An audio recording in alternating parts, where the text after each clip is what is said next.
In this video, we're going to go ahead and build the Joker as a playable character in D&D. Now, this is going to get a little tricky, which is only fitting if you want to play a insanely chaotic character like the Joker. But what makes this even more complicated is that there's technically kind of three different Jokers. And I don't just mean a general theory or style. In the comics, there's actually a concept that was put forth saying that there's three Jokers and they're all different people. They've just all taken on the same persona. So we're going to have to combine all three of these Jokers into one playable character, because I don't want to do a build for each one. So to explain, there's the Joker known as the Criminal. This one's a bit more serious, so to speak. He actually claims that laughing hurts him, which seems somewhat fitting for the Heath Ledger version, considering he has scars there. And the Criminal version of the Joker is much more of a criminal mastermind, also fitting with the Heath Ledger version of the Joker, as he is insanely good at planning out his crimes. The other version of the Joker is known as the Clown, and this is more of the goofy prankster kind of Joker. You can think of this as more of the like Adam West version of the Joker in the old TV show. He's all about using ridiculous gags and stuff, and he's just all around silly, even though in the comics they also kind of pretend that he might have been the one that killed Robin. But I think that fits more with the third type of Joker, known as the Comedian. And this one is a bit more of a psychopath. This is the one that pops up in Batman the Killing Joke and absolutely tortured Commissioner Gordon by putting him through some pretty terrible acts, as well as his daughter. He has a super warped sense of humor, and this also fits with the Joker movie starring Joaquin Phoenix. So we have to mesh the Criminal, the Clown, and the Comedian all into one playable character. So it's going to be a bit of a challenge, but I think we can do it. I obviously did a bunch of research for this, so if you appreciate that sort of thing and you like D&D related content, make sure to subscribe. It really helps the channel, and it lets the YouTube algorithm know you like this kind of content. And it also apparently makes it so you roll more nat 20s in your D&D sessions than if you weren't subscribed. But now it's time to actually dive into the build. And let's go ahead and start with the race. We're going to choose Variant Human, although we could choose a Reborn. I think Variant Human is going to give us a bit more versatility. This gives us a skill right off the bat, so we're going to take Performance, and it allows us to choose a feat. Now, this was a very difficult decision, because choosing a feat for the Joker is kind of hard. I mean, you could choose Inspiring Leader as he inspires his fellow criminals, but he tends to turn on them pretty regularly, so I don't think he's very inspiring. So I leaned into the idea of kind of how the Jack Nicholson version of the Joker is played out, as he does poison a lot of other people. So we're going to take the feat Poisoner. So when you make a damage roll that inflicts some sort of poison, you can now ignore resistance for your enemies. You can use a bonus action to apply poison to any sort of weapon, and you gain access to a Poisoner's Kit. If a creature gets hit with any sort of weapon that is coated in this poison, they have to make a DC 14 Constitution saving throw. Otherwise, they take 2d8 poison damage and are poisoned until the end of your next turn, which is incredibly powerful, especially at low levels. Being poisoned really hurts, because it makes you have disadvantage on tons of stuff, and that 2d8 is a huge amount of damage, especially at level 1. Then when we choose a background, we're obviously going to go with Criminal. It's just kind of fitting. This can give us skill proficiencies in Stealth and Sleight of Hand, and then we're going to have a starting point spread that looks like this, really hammering in on that Charisma while making sure we're decently hard to hit with a decent amount of Dexterity. And before we dive into the first class, I want to ask the general audience, what is your favorite rendition of the Joker? I have my personal favorite. I'm going to go ahead and save it for the end of this video, but I always like knowing what other people's favorite Joker is. And if you say it's Jared Leto, I know that you're trolling me, but I'm still curious to know any other options. So first, I want to focus more on the clown version of the Joker. Being campy and colorful and ridiculous, we're going to go with a Bard. This gives us 3 more skills. So we're going to grab Deception, Persuasion, and Acrobatics. We also get access to some weapons, which can be pretty helpful, especially for using that Poisoner's Kit. We get some spell casting right away, and this is where we get to really start hammering in on some ideas of the Joker. We'll grab Vicious Mockery as far as our first cantrip, to let out all sorts of insults and ridiculous comments while inflicting some psychic damage at the same time. We'll also grab Minor Illusion, just to help trick the Batman when you need to. Then we're also going to grab a few first level spells. And we're going to grab Silvery Barbs because it's just generally super powerful and super helpful, especially because it just forces an enemy to have disadvantage while giving somebody else advantage, all as one reaction as a first level spell. We'll grab Color Spray because it seems kind of fitting thematically while allowing you to blind your enemies. And of course, we're going to grab Hideous Laughter, so you can actually say, let's put a smile on that face and really mean it, which is fitting for everybody from the Jack Nicholson version to the Heath Ledger version, and all of them have their own little way of inflicting the spell. Also at first level of Bard, you get Bardic Inspiration, allowing you to inspire your allies if you need to, which might be one of the only ways you can actually get people in your Joker gang or whatever. And then at second level of Bard, you get Jack of all trades, allowing you to add half of your proficiency bonus to any skill checks that you aren't already proficient in. And you get Song of Rest, so anytime you or your allies are regaining some health on a short rest, you can add 1 die to the amount of health regained. Then at third level of Bard, you get access to second level spells. We'll grab Kinetic Jaunt to run around and be all crazy like the Joker, grab Hold Person to tie up your enemies and maybe beat them with a crowbar like you did to kill Jason Todd, which in general was pretty psychotic and torturous, but also especially screwed up because they actually put it up for a vote in the comics that you had to like vote on whether or not Robin would die in the comics, and people voted to kill Jason Todd, which is that version of Robin, and it was pretty brutal. And then because you love explosives, we're also going to grab Shatter because it's a big boom. And then finally, just to make sure that Batman isn't hiding from you quite as much, we're going to grab the spell See Invisibility. Also at third level of Bard, you get to choose a Bardic College, which is basically just a Bard subclass.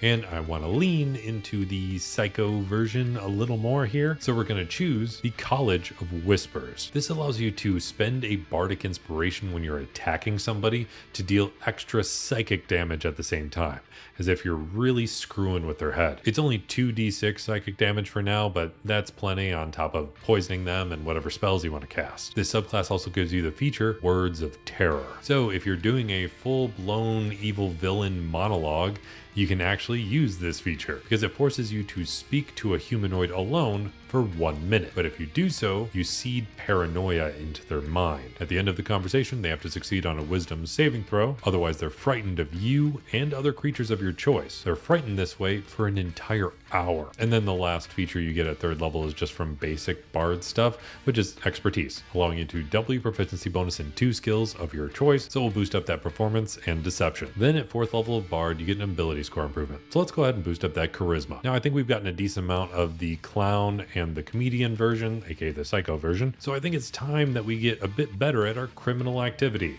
by multiclassing into Rogue. This gives us 1 more skill proficiency, so we're going to go ahead and grab Intimidation because that seems pretty fitting with the more criminal focused skills. We get Expertise in 2 more things, so we're going to boost up our skills with Persuasion and Thieves tools, and we get Sneak Attack. So if you have advantage on attacking somebody, or that enemy that you're attacking has an enemy of theirs within 5 feet of them, all while you don't have disadvantage and you're attacking with either a ranged or finesse weapon, you get to deal extra damage. You can only do this once per turn, but it is currently 1d6 of extra damage, and that boosts up as you level up in Rogue. At second level of Rogue, you get Cunning Action, so as a bonus action, you can now hide, disengage, or dash. Then at third level of Rogue, you get a boost to your sneak attack damage, boosting from 1d6 to 2d6, and you get to choose a roguish archetype. And I was tempted to go with Mastermind, but we don't really get a lot of features from that early on, and the features from Thief, being much more focused on criminal activity, doesn't really give us features that align well with the character.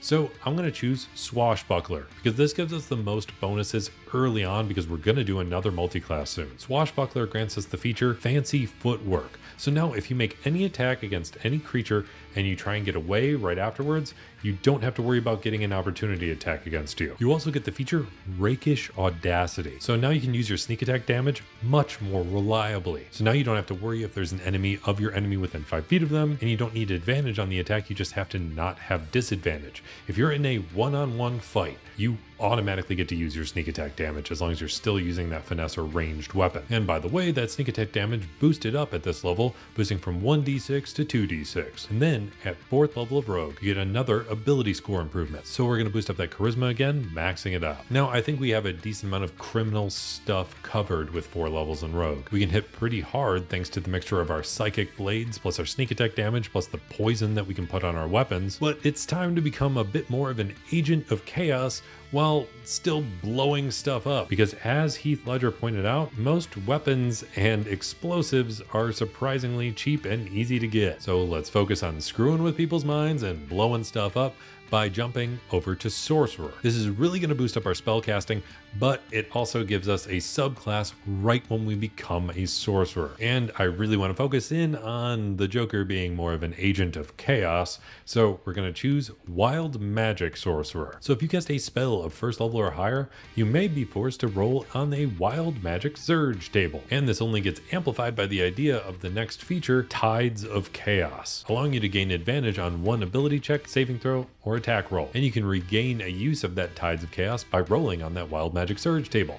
And that Wild Magic Surge table is pretty big. You have a ton of choices, and it does everything from just randomly casting a fireball to shooting out some magic missiles to teleporting you somewhere to casting grease on yourself, giving resistance to yourself for all damage, or randomly poisoning somebody around you, randomly hearing music, all sorts of stuff. There's tons of crazy things that can happen. It is a huge table, so I'm not going to list all of them, but there's tons of chaotic things that can happen, and it is tons of fun to play as a Wild Magic Sorcerer. But also, as being a sorcerer, you get more spell casting. So we're going to grab a couple cantrips to start. I want to grab Shocking Grasp so you can use that hand buzzer and electrocute your enemies. And then I want to grab both Acid Splash and Poison Spray, because I like the idea of you using that flower on your lapel to spray out and damage people nearby. There's a few more cantrips I'd probably throw in as we level up in Sorcerer, but one other one I want to focus on is Firebolt, because you do usually have a weapon that you can blast away with,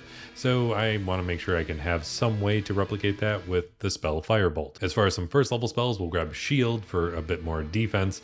We'll also grab Tasha's Caustic Brew, so you can spray out acid, sort of amping up the flower even more. And this is a surprisingly decent spell. It shoots a bunch of acid in a 30-foot line, and then everybody in that line has to make a dexterity saving throw. And if they fail on that dex save, at the start of every one of their turns, they take 2d4 acid damage, which doesn't seem like a lot, but just stays on them. So they just keep taking acid damage continuously until they use their action economy to spend an action to clear off the acid. So it is very effective even if the damage is minimal. I'm surprised at how powerful this was, and I didn't really read into it much until recently. Then at 2nd level of Sorcery, you get Font of Magic. So you get some sorcery points, and the amount of sorcery points you have is equal to the amount of levels that you have in Sorcerer. And you can trade sorcery points for more spell slots, so you can do more spell casting whenever you need it. And this is amped up even further at 3rd level because you get Meta Magic, allowing you to alter your spells in certain ways. So we're going to be taking the rest of our levels in Sorcerer to keep really amping up the Joker. And because we're taking that many levels in Sorcerer, we get 3 Meta Magic options. You only get 2 to start, but that 3rd one does come later. The first 2 I would grab are Quicken Spell and Twin Spell. Quicken Spell allows you to cast a spell that would take an action, and you can cast it as a bonus action. And Twin Spell allows you to take a single target spell and target 2 creatures instead. But the last spell I would probably grab is Subtle Spell, so you can be super sneaky about casting your spells, and that way if you want to use that hand buzzer and be really sneaky about it, you can still pull it off. You can spend your sorcery points on these metamatic options at any point to alter your spells however you'd like. Also at 3rd level of Sorcerer, you get access to 2nd level spells, but we're not going to worry about those too much right now. Then at 4th level of Sorcerer, we get another ability score improvement. So let's boost up our dexterity so we're a little harder to hit. Then at 5th level of Sorcerer, we get access to 3rd level spells. And here's where we get all sorts of fun spells. You can drive your enemies insane and make them attack each other with enemies abound. We can use Counter Spell because that's just generally going to be pretty helpful to have in your back pocket, which is leaning more into the criminal mastermind as you plan for different alternatives as to what might happen. You want to inflict fear as the more psychopath type of Joker that you can be with the spell Fear. You want to just blow stuff up as much as possible, and that applies to most versions of the Joker. So we're going to grab the spell Fireball. And then especially with the Jack Nicholson version of Joker that tried to poison as much of Gotham as possible, we're going to grab the spell Stinking Cloud. This allows you to poison a huge area of effect. At 6th level of Sorcerer, you get another feature from your Wild Magic subclass with Bend Luck, allowing you to spend 2 sorcery points to add 1d4 to any attack roll, ability check, or saving throw. Then at 7th level of Sorcerer, you get access to 4th level spells. So we'll grab Confusion because that just seems pretty fitting for the Joker. At 8th level of Sorcerer, we get another ability score improvement. So let's go ahead and boost up our Dexterity, again, making us that much harder to hit. Then at 9th level of Sorcerer, we get access to 5th level spells. So we'll grab a bit more of a mass poisoning type of thing with Cloud Kill. And we'll also grab Hold Monster because you're not always going to be going up just against Batman. Or maybe Batman got turned into some sort of giant monster. Either way, you need to be able to use Hold Person against things that aren't a person. Then at 10th level of Sorcerer, you get that other meta magic option that we already covered. And at 11th level of Sorcerer, you get access to 6th level Sorcerer spells. So we're going to grab Mass Suggestion. This can allow you to speak to a huge audience and suggest a certain activity. This is going to be pretty helpful for inciting chaos or doing whatever you want to do as the Joker, or maybe you just really want to grow up your criminal enterprise by increasing the amount of people that follow you. Then at 12th level of Sorcerer, we get another ability score improvement. And there's not a whole lot that's really going to help us too much. So we're just going to grab a feat, and we're going to grab Warcaster. So now you have advantage on Constitution saving throws to maintain concentration on spells. You can make opportunity attacks as a spell instead of just hitting them with a weapon. And you don't even need your hands anymore to cast spells if you don't want to. That brings us to 20th level overall, and I feel like the overall chaos of this character and all of the multi-classes we have cover all 3 versions of the Joker and can probably fit with basically any version of the Joker that you would see in media, although I'm not going to bother worrying about the Jared Leto version because nobody else should. And if you want access to the character sheet for this build or any of my other builds, feel free to check out my Patreon, linked in the description down below, where you can get access to all of my character sheets, all of the spells, all of the spell sheets, anything I can possibly imagine, I try and throw it up there. And it allows you to be a contributor to this channel and help out just like all of these people scrolling on by. They are super awesome, and I'm super thankful that they contribute anything at all because they don't have to, but it really helps this channel keep going. And I have some especially awesome player character patrons: Rave Lord, Nicole Biliak, Alone, The Holy 999s, Christopher Sams, Dark of Skies, Barrows Cruel, Zach, Felix Ulick, The 10586, Kevin Shirley, Zephyros, That Funny Man 57, Joshua Maynard, CGC 2014, Panda Milkshake, Ted Z, Andrew Nobles, Karkat Kitsune, Decker Joint, Set 13, Viral Nerevar, Daniel Gaplin, The Dino 21, and Salvador. Then going above and beyond that are my Dungeon Master level patrons that I play D&D with: T. Brownie, Julie Vita Oliveira, Just Wolf, Shane Gilroy, Daniel Saffler, Comrade ZX, and GameSteak. And if you made it all the way to the end of this video, let me know by hitting that like button. And I'll be here hoping you roll at least 3 nat 20s in your next D&D session, even if you want to drive your entire D&D party insane by being the most chaotic character at the table and playing as the Joker from DC Comics and all sorts of movies in Dungeons & Dragons. And for those that stuck around till the very end and still wanted to hear what my favorite Joker is, well, it's Mark Hamill from the Batman animated series. I mean, he revolutionized voice acting, and he made one hell of a Joker.